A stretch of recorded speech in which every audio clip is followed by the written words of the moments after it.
Dr. Carson, thank you for joining me, sir. Always good to be with you, Greta. Dr. Carson, I know you haven't officially suspended your campaign, or maybe you have, but taking sort of a look at the whole experience, how would you describe this experience for you? It was very good to be able to get all over the country to meet so many Americans. It's a little disheartening to see how discouraged and fearful and angry people are. But we obviously are going to have to find a way to fix that.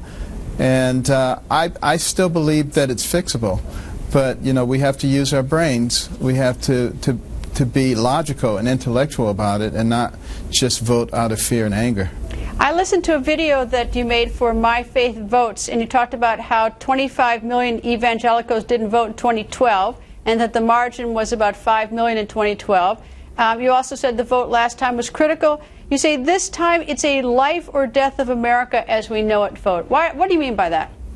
Well, I mean that if we elect a progressive and they get 2 to 4 Supreme Court picks, America as we know it is gone. Our children will not have the same America that we have. And when you look historically at countries that go the socialist route, they don't end up anywhere near as successful as we have been. So we really need to make a serious decision about, is that the way that we really want to go? Well, you've indicated that you don't want to go in the progressive direction. I think that's pretty plain, which leaves at least you and your party with Donald Trump, Senator Marco Rubio, Senator Ted Cruz, and Governor Kasich. Now, Trump uses rather rugged language, but he does get some evangelical vote. He got Jerry Falwell, Jr. Senator Rubio started off rather respectful. Now he's sort of joining. He sort of started the other day with the rather vulgar talking about the small hands and started that discussion. And Senator Ted Cruz was dirty in Iowa towards your campaign, suggesting you were quitting all the way back in Iowa. Governor Kasich, I think, has been above the fray. But how do you sort of reconcile all these things with, I mean, how do you vote? Well, you know, I vote on the criteria. You know, I look at what things has a person accomplished in their life, because if you're going to be president of the United States, you need to have a long record of significant accomplishment. And then you need to ask the question, you know, what has this person done for America? Your life should demonstrate that you really care about this nation, and you should have done something very substantial. How do you treat the people around you, and how do you treat your family? Because that's how you're going to treat the American people. What is your code of ethics? You know, we need trickle-down ethics here because we're losing that in our nation. And what are your beliefs? What is your ideology? What are your policies? And can we find them? Are they easily available for people to examine? If you follow those criteria, based on the people that we have, you'll make a good decision. If you just wait for the pundits to tell you what to do, you'll make a bad decision. All right, based on that criterion, recognition that none of us is perfect, and certainly no candidate is perfect, but looking at all those factors in the 4 remaining in the field, who, in your mind, because I know that you've given this a lot of thought, meets the most elements of your criteria you laid out?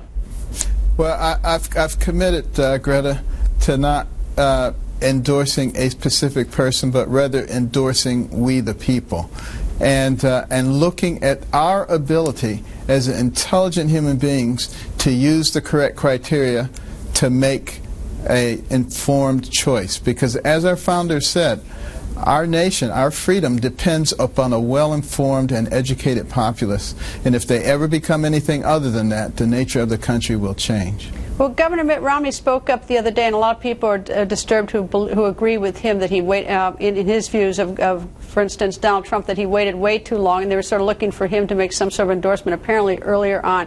Do you not see that your endorsement might have some value in sort of setting a standard or leadership for other voters that is now an important part of the process? You know, I've laid out the criteria. And, you know, at some point we have to depend on the judgment of the American people. And I believe that the American people can do this if they're willing to take the time. If we have time to watch Dancing with the Stars and watch the football game, then we certainly have time to examine what people's policies and what their ideals are. Will you be making an official announcement of endorsement at any point? I will. Yes, I will down the line. And in terms of, are you going to run again? I mean, have you thought about that? I mean, is it too soon to ask? Well, it was not something that I wanted to do in the first place, so I certainly don't want to do it in the second place. You know, it would clearly, you know, to me, this is an act of service, an act of responding to what other people wanted. It's not something that is something that has been something that I really want to do particularly. But I do want to save this nation. That is essential, and that is something that I will be continuing to work on for the rest of my life. And your announcement today is essentially what at CPAC? That even though we will be suspending campaign activities, I will not be disappearing from the scene and will continue to work extremely hard for the next generations of America. All right. Just in terms of fair and balance and all fairness and all that stuff, you have anything you want to say about the media having gone through this? I'll give you your chance. We know the media's been pretty rough on all the candidates, so here, have at it. Well, I would just say that the press is the only entity that is business entity that is protected by our Constitution, and there is a reason for that. And it's because they are supposed to be fair and balanced. They are supposed to inform the people. They are not supposed to choose sides. They are not supposed to have agendas. And when they do that, they distort the original intent in America. And I appeal particularly to young journalists, you know, to buck the system and to start being fair and honest and working for the people instead of for someone who has an agenda. Dr. Carson, thank you very much. Thank you for joining us, and thank you for all the times you've joined us. I hope you will continue to come back, sir. Absolutely. Thank you so much, Greta.